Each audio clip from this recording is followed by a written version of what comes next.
இன்றே டவுன்லோட் செய்து உங்கள் ஃபேவரட் ஷோக்களை என்ஜாய் பண்ணுங்க. Thank you so much, Lakshmi. தேங்க்ஸா. எதுக்கு? வாழ்க்கைங்கிறது சந்தோஷம், துக்கம், சம்பாதிக்கிறது, வாழ்க்கையில முன்னேறது இதுதானே நினைச்சுக்கிட்டு இருந்தேன்.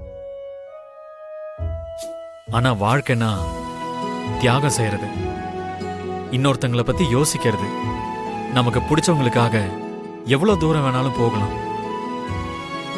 ஒரு பொறுப்பை எடுத்துக்கிட்டா என்னனாலும் அதை கடைசி வரைக்கும் நிறைவேற்றணும். இந்த மாதிரி விஷயத்தெல்லாம் நான் உங்ககிட்ட இருந்து தான் கத்துக்கிட்டேன்.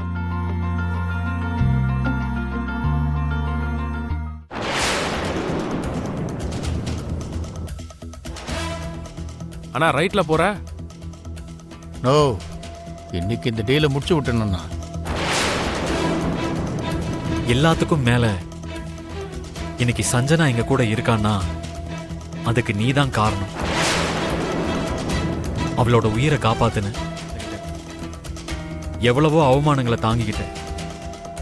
இதையெல்லாம் நந்தன் குடும்பத்துக்காக செஞ்சிருக்கேன். உன் இடத்துல யாரா இருந்திருந்தாலும் கண்டிப்பா இந்த மாதிரிலாம் செஞ்சிருக்கவே மாட்டாங்க. அதனாலதான் உனக்கு எவ்வளவு தேங்க்ஸ் சொன்னாலும் அதுக்கு ஈடாகாது. என் கழுத்துல நீங்க முதல் தடவை 3 முடிச்சு போட்டீங்க. அன்னில இருந்தே உங்க வாழ்க்கைக்குள்ள என்ன வர விட்டது மட்டும் இல்ல, எனக்கு மனைவிங்கிற அங்கீகாரத்தையும் நீங்க கொடுத்தீங்க. என்னோட புருஷனான உங்களை நான் நல்லா பாத்துக்கணும்னு, குடும்பத்துல இருக்க பொறுப்பெல்லாம் நல்லா கவனிச்சுக்கணும்னு என் கழுத்துல நீங்க கட்டின அந்த தாலி எனக்கு என்னைக்குமே ஞாபகப்படுத்திக்கிட்டே இருக்கும். அது சரி, எனக்கு ஒரு டவுட். என்ன அது? அப்பாவும் சஞ்சயும் சேர்ந்து ஒரு நாடகம் ஆடினாங்க, அது நல்லா இருந்தது. ஆனா கடைசி நேரம் வரைக்கும் என் மனசு மாறாம மனிஷாவோட கழுத்துல நான் தாலி கட்டி இருந்தா நீ என்ன செஞ்சிருப்ப?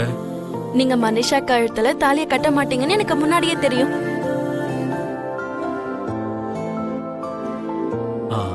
அது எப்படி?